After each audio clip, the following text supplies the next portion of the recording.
नमस्कार। मेरे YouTube channel teacher educator series में आपका हार्दिक स्वागत। आज हम नेशनल एजुकेशन पॉलिसी 2020 या राष्ट्रीय शिक्षा नीति 2020 को है जो जानने का प्रयास करेंगे। स्वतंत्र भारत की जो पहली राष्ट्रीय शिक्षा नीति 1968 में बनी थी, ये कोठारी कमीशन 1964-66 की सिफारिशों पर आधारित थी। इसमें अनुच्छेद 45 व त्रिभाषा सूत्र को लागू करने और 10+2+3 को देश भर में समान रूप से लागू करने का निर्णय लिया गया। उसके बाद दूसरी राष्ट्रीय शिक्षा नीति जो 1986 में बनी और मई 1986 में मंजूर की गई। इस नीति में operation black board, open university प्रणाली आदि शामिल किए गए और इस नीति में 1992 में संशोधन किया गया तथा व्यावसायिक शिक्षा, तकनीकी शिक्षा तथा कंप्यूटर शिक्षा पर जोर दिया गया। भारत की ये जो तीसरी राष्ट्रीय शिक्षा नीति 2020 जो जुलाई 2020 में मंजूर की गई, इसे इसरो के पूर्व प्रमुख डॉक्टर के कस्तूरीरंगन समिति की सिफारिशों के आधार पर तैयार किया गया। इस दस्तावेज के पहले भाग में स्कूल शिक्षा, दूसरे भाग में उच्च शिक्षा, तीसरे भाग में व्यावसायिक शिक्षा, प्रौढ़ शिक्षा, प्रौद्योगिक शिक्षा, ऑनलाइन और डिजिटल शिक्षा तथा चौथे भाग में इसके क्रियान्वयन की रणनीति को रखा गया है।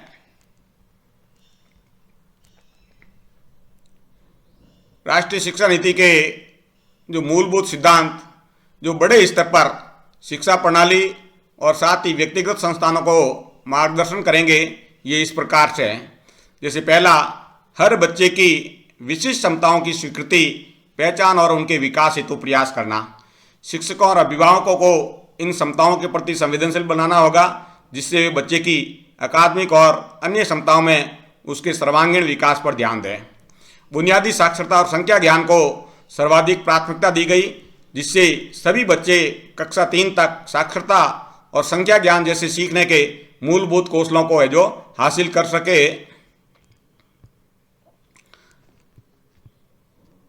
राष्ट्रीय शिक्षा नीति में जो सबसे जो 2020 की जो खासियत है वो है लचीलापन, ताकि शिक्षार्थियों में उनके सीखने के तौर तरीकों और कार्यक्रमों को चुनने की क्षमता हो और इस तरह वे अपने प्रतिभा और रुचियों के अनुसार जीवन में अपना रास्ता चुन सकें। चौथा जो आधारभूत सिद्धांत है वो है कला और विज्ञान के बीच, पाठ्यक्रम और पाठ्येतर गतिविधियों के बीच, व्यावसायिक और शैक्षणिक धाराओं के बीच कोई स्पष्ट अलगाव न हो, जिससे ज्ञान क्षेत्रों के बीच हानिकारक ऊंच नीच और परस्पर दूरी व असंबद्धता को है जो दूर किया जा सके।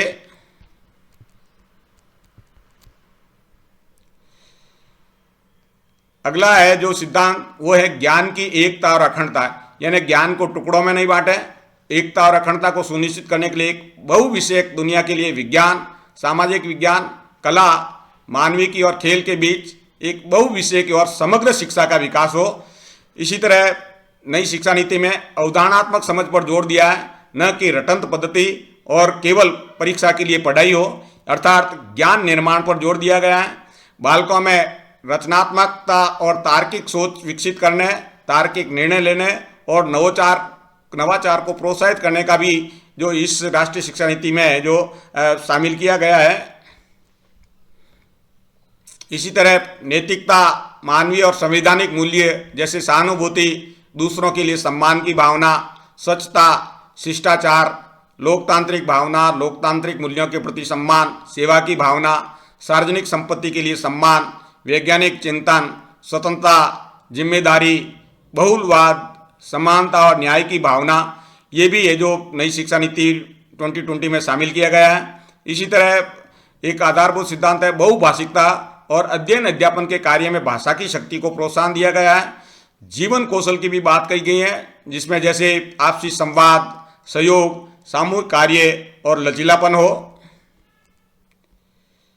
नई शिक्षा नीति के सिद्धांतों में सीखने के लिए जो सतत मूल्यांकन पर जोर दिया है, न कि साल के अंत में होने वाली परीक्षा को केंद्र में रखकर शिक्षण हो, जिससे कि आजकल की है जो कोचिंग संस्कृति को बढ़ावा मिलता है, तो कोचिंग संस्कृति को खत्म करने के लिए जो सीसीई पर जोर दिया गया है। तकनीकी के यथासंभव उपयोग पर जोर दिया गया है, जैसे तकनीक का सभी क्षेत्रों में उपयोग हो, अध्ययन अध्यापन कार्य में हो, भाषा संबंधी बाधाओं को दूर करने में हो, दिव्यांग बच्चों के लिए जो शिक्षा को सुलभ बनाने में हो और शैक्षणिक नियोजन और प्रबंधन में भी तकनीक का जो यथासंभव उपयोग किया जाए। सभी पाठ्यक्रम शिक्षण शास्त्र और नीति में स्थानीय संदर्भ की विविधता और स्थानीय परिवेश के लिए एक सम्मान हमेशा ध्यान में रखते हुए कि शिक्षा एक समवर्ती विषय है, अर्थात कहने का मतलब है कि शिक्षा समवर्ती विषय है, तो पाठ्यक्रम और शिक्षण शास्त्र और नीतियों में जो स्थानीय परिवेश की जो चीज़ें और संदर्भ है जो शामिल किया जाना चाहिए। सभी शैक्षिक निर्णयों की आधारशिला के रूप में पूर्ण क्षमता और समावेशन हो, साथ ही शिक्षा को लोगों की पहुंच और सामर्थ्य के दायरे में रखा जाए। यह सुनिश्चित करने के लिए कि सभी छात्र शिक्षा प्रणाली में सफलता हासिल कर सके। सबसे बड़ी बात जो इसमें कही गई है वो है स्कूली शिक्षा से लेकर उच्चतर शिक्षा तक सभी स्तरों के शिक्षा पाठ्यक्रम में तालमेल, जिसमें प्रारंभिक बाल्यावस्था, देखभाल और शिक्षा सभी से, यानी 3 से 6 साल ECE से लेकर के बाल्यावस्था की शिक्षा, फिर मिडल, सेकेंडरी और हायर सेकेंडरी और आगे उच्चतर जो कॉलेज महाविद्यालय स्तर शिक्षा के जो पाठ्यक्रम में तालमेल होना चाहिए।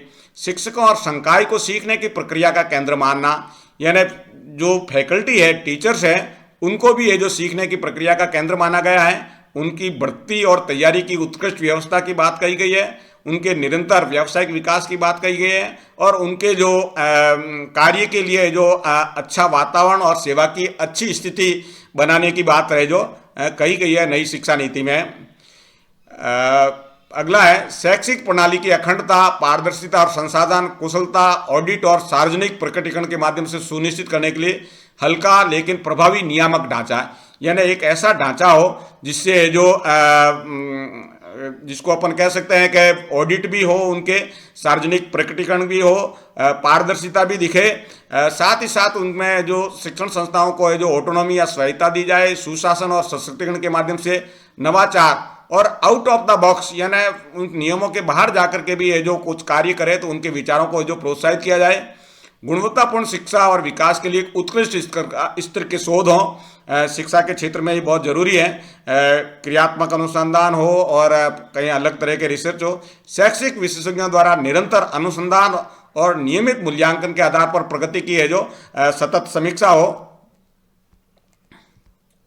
अगला है भारतीय जड़ों और गौरव से बंधा रहना। जहाँ प्रासंगिक लगे वहाँ भारत की समृद्ध और प्राचीन और आधुनिक संस्कृति और ज्ञान प्रणाली और परंपराओं को शामिल किया जाए और उससे प्रेरणा पाए। शिक्षा एक सार्वजनिक सेवा है।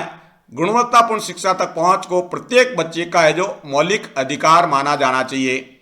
और अगला है एक मजबूत जीवंत सार्वजनिक शिक्षा प्रणाली में पर्याप्त निवेश हो, साथ ही सच्चे परोपकारी निजी और सामुदायिक भागीदारी को प्रोत्साहन और सुविधाएं प्रदान करने की भी बात कही है। तो ये है जो राष्ट्रीय शिक्षा नीति के आधारभूत सिद्धांत। अब आप देखिए इसका जो विजन क्या है 2020 का। इस राष्ट्रीय शिक्षा नीति 2020 का विजन भारतीय मूल्यों से विकसित शिक्षा प्रणाली है जो सभी को उच्चतर गुणवत्तापूर्ण शिक्षा उपलब्ध करा करके और भारत को वैश्विक ज्ञान महाशक्ति बनाकर भारत को एक जीवंत और न्याय संगत ज्ञान समाज में बदलने के लिए प्रत्यक्ष रूप से योगदान करेगी। नीति में ये कल्पना की गई है कि हमारे संस्थानों की पाठ्यचर्या और शिक्षा विधि छात्रों में अपने मौलिक दायित्वों और संवैधानिक मूल्यों, देश के साथ जुड़ाव और बदलते विश्व में नागरिक की भूमिका और उत्तरदायित्वों की जागरूकता उत्पन्न करे। नीति का विजन छात्रों में भारतीय होने का गर्व न केवल विचार में बल्कि व्यवहार, बुद्धि और कार्यों में भी हो और साथ ही साथ ज्ञान, कौशल, मूल्यों और सोच में भी होना चाहिए, जो मानवाधिकारों, स्थायी विकास और जीवन यापन तथा वैश्विक कल्याण के लिए प्रतिबद्ध हो, ताकि वे सही मायने में जो वैश्विक नागरिक बन सके। अब अपन थोड़ा सा देखें वर्तमान जो ढांचा है और नया जो नई शिक्षा नीति या राष्ट्रीय शिक्षा नीति 2020 में है जो किस प्रकार की है जो व्यवस्था रखी गई है। तो अब आप देख सकते हैं कि पिछला अकादमिक ढांचा है उसमें 10+2 की व्यवस्था थी, यानी 6 से 16 साल के बच्चों के लिए जो कक्षा 1 से लेकर के 10 तक की शिक्षा, और फिर जो 16 से 18 साल के बच्चों के लिए जो +2 की शिक्षा यानी सीनियर सेकेंडरी या 11th-12th की शिक्षा। लेकिन वर्तमान में अगर अपन देखें जो नई शिक्षा नीति में उसमें काफ़ी बदलाव किया गया है। शुरू में आप देखिए तो जो 3 से 6 साल के बच्चों के लिए 3 साल का है जो आंगनवाड़ी या प्री स्कूल या बालवाड़ी की व्यवस्था की गई है, जिसको अपन फाउंडेशन कोर्स की बात कर सकते हैं, और 2 साल का कोर्स है जो कक्षा 1 और 2 के लिए, वो 6 से 8 साल के बच्चों के लिए है। ये पूरी की पूरी है जो जिसको अपन कह सकते हैं प्राइमरी और प्री प्राइमरी को शामिल करके है जो ये 5 साल का जो कोर्स रखा गया है। फिर 3 साल का जो कोर्स है वो है प्रिपरेटरी कहलाएगा, जो 8 से 11 साल के बच्चों के लिए है, और इनमें कक्षा 3 से लेकर के आज तक के बच्चों का जो शिक्षण कार्य करवाया जाएगा। फिर मिडिल स्तर की ये बात है जिसमें बच्चों का है जो 11 से लेकर के 14 साल की उम्र के बच्चों के लिए कक्षा 6 से 8 तक के जो शिक्षण कार्य करवाया जाएगा। और उसके बाद है जो सेकेंडरी माध्यमिक कक्षाएं हैं जो कक्षा 9 से 12 की होगी, और इसमें आयु वर्ग होगा 14 से 18 साल का। तो इस प्रकार से ये 5 + 3 + 3 + 4 की व्यवस्था है। इसको समझना बहुत आवश्यक है। तो इस प्रकार से ये जो राष्ट्रीय शिक्षा नीति 2020 की बेसिक जानकारी पार्ट 1 में दी गई है। अगला जो जानकारी पार्ट 2 में है जो दी जाएगी। धन्यवाद।